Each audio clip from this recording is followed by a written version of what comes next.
হয়ে গেছে। এই দেখুন কতটা নরম তুলতুলে হয়েছে। তার মধ্যে এভাবে একটুখানি ঘুরিয়ে নেব। আর দেখুন কতটা নরম তুলতুলে হয়েছে।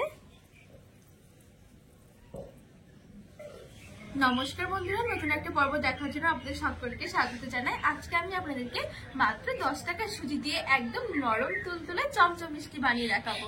এই মিষ্টিগুলো খেতে অসম্ভব মজার হয় আর বানানো কিন্তু একদমই সহজ আর অল্প উপকরণের মধ্যে কিন্তু ঝটপট এই মিষ্টিটা বানিয়ে নিতে পারবেন।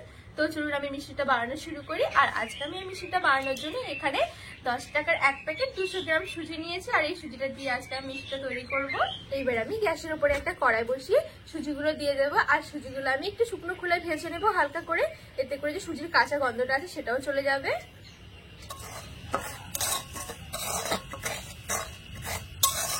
তো এখানে আমি সুজিগুলো একদম হালকা করে ভেজে নিয়েছি। এবার আমি দিয়ে দেবো লিকুইড দুধ। যদি লিকুইড দুধ না থাকে তাহলে কিন্তু জলও দিতে পারবেন, আর যদি গুঁড়ো দুধ থাকে সেক্ষেত্রে জলের গুঁড়োও কিন্তু দিতে পারবেন, সেক্ষেত্রে খুব সুন্দর হবে। এবার আমি দিয়ে দেবো লিকুইড দুধ আর আমি যতটা সুজি নিয়েছিলাম ঠিক দিয়ে দেবো তার ডবল।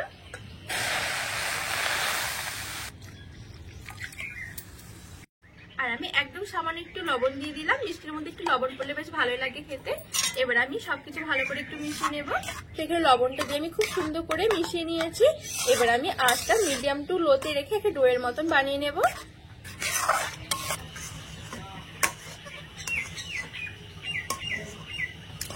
তো বন্ধুরা এখানে দেখুন কিছুক্ষণের মধ্যে খুব সুন্দর একটা ডোয়ের মতন হয়ে গেছে।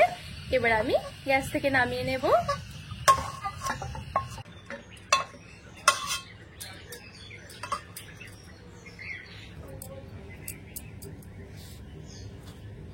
এবার আমি হালকা করে একটুখানি ঠান্ডা করে নেব যাতে করে হাত দিয়ে ধরা যায়।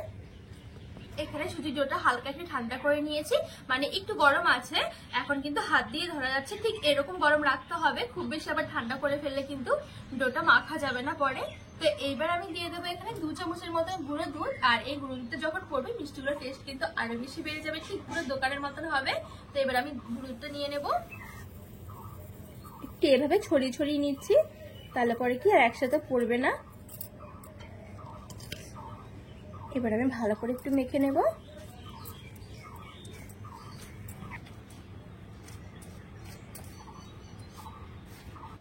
এইখানে আমি গুঁড়ো দুধটা দিয়ে খুব সুন্দর করে একটা মসৃণ ডো বানিয়ে নিয়েছি। আর এই ডোটা মাখার সময় যদি হাতের মধ্যে লেগে যায় তাহলে একটু ঘি বা তেল মেখে নিতে হবে, তাহলে কিন্তু খুব সুন্দর মাখা হয়ে যাবে। এইবার আমি এখান থেকে অল্প অল্প করে ডো নিয়ে চমচম মিষ্টিগুলো তৈরি করে নেব। তো সবার প্রথমে আমি 2 হাতের মধ্যে নিয়ে একটু গোল করে নিয়েছি, তারপরে একটু লম্বা করে নেব। তো এই দেখুন এখানে আমি একটু লম্বা করে নিয়েছি, এবার হাত দিয়ে একটুখানি চাপটা করে নেব। তো এই দেখুন এখানে কিন্তু আমার একটা চমচম মিষ্টি হয়ে গেছে। আজকে চমচম মিষ্টিগুলো ঠিক আমি এরকম করে তৈরি করে নেব। আর বন্ধুরা এই মিষ্টিগুলো খেতে কিন্তু খুবই ভালো লাগে আর খুবই সহজভাবে কিন্তু মিষ্টিগুলো বানানো হয়ে যায়, একদম কিন্তু পুরো দোকানের মতন খেতে লাগে। তো শুধুমাত্র সুজি থাকলে কিন্তু আপনারা এরকম চমচম মিষ্টি খুব সহজেই ঘরে বানিয়ে নিতে পারেন।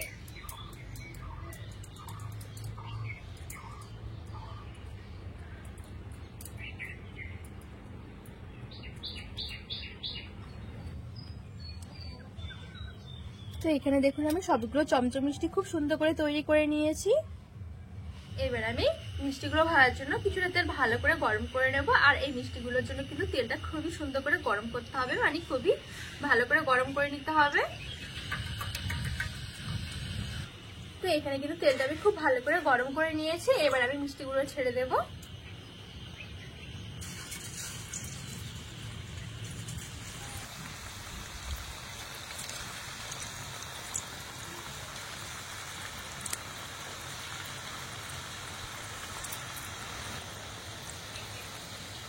এখানে আমি সবগুলো মিষ্টি ছেড়ে দিয়েছি। এবার আমি মিডিয়াম আঁচে মিষ্টিগুলো ভেজে নেব। এখানে কিন্তু এক পিঠ আমার মিষ্টিগুলো ভাজা হয়ে গেছে। এবার আমি উল্টে দেব, উল্টে ওই পিঠটাও খুব সুন্দর করে ভেজে নেব।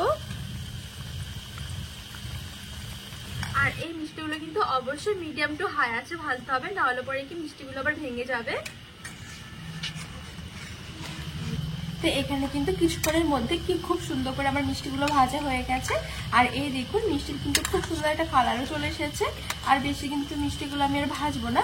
তো এবার আমি তেল থেকে তুলে নেব।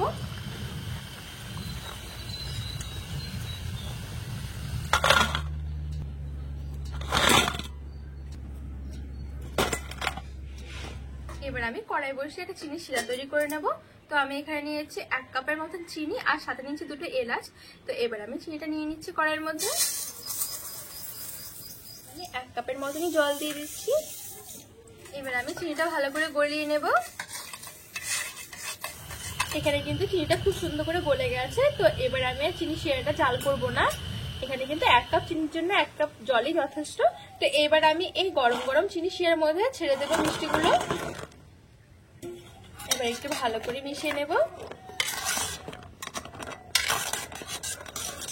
মিষ্টিগুলো এখানে খুব সুন্দর করে চিনি শিরার মধ্যে মিশিয়ে নিয়েছি।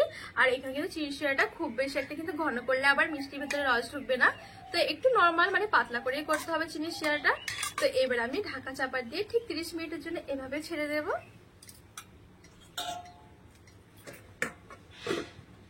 তো এবার আমি চমচম মিষ্টিগুলোর জন্য একটা মাওয়া তৈরি করে নেব, ইনস্ট্যান্ট মাওয়া। যদি কোনো রকম মাওয়া না থাকে আপনারা কিন্তু ঝটপট এরকম গুঁড়ো দুধ দিয়ে মাওয়া তৈরি করে নিতে পারেন। তো আমি এখানে মাওয়া তৈরি করার জন্য 3 টেবিল চামচের মতন গুঁড়ো দুধ নিয়েছি।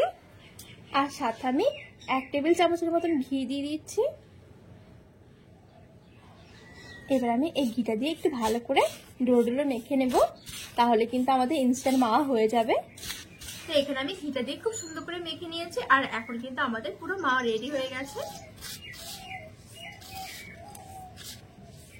আর এদিকে কিন্তু 30 মিনিটের মতন হয়ে গেছে। আমি মিষ্টিগুলো রসের মধ্যে ভিজিয়ে রেখেছিলাম।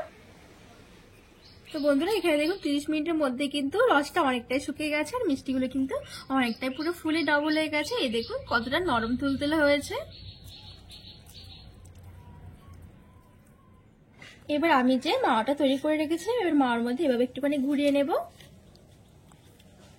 তো এই দেখুন বন্ধুরা এখানে কিন্তু আমার একটা চমচম মিষ্টি পুরো রেডি হয়ে গেছে। আর এই মাওয়াতে ঘোরানোর পর কিন্তু খেতে অনেক বেশি সুন্দর লাগবে, আর দেখতে কিন্তু অনেক সুন্দর হয়েছে। তো বন্ধুরা এখানে আমি সব চমচম মিষ্টিগুলো রেডি করে নিয়েছি। আর এখন দেখুন দেখতে কতটা সুন্দর লাগছে। দেখতে যতটা সুন্দর খেতে কিন্তু তার থেকে অনেক বেশি মজার। দেখুন কতটা লোভনীয় লাগছে মিষ্টিগুলো দেখতে। আর দেখুন কতটা নরম তুলতুলে হয়েছে।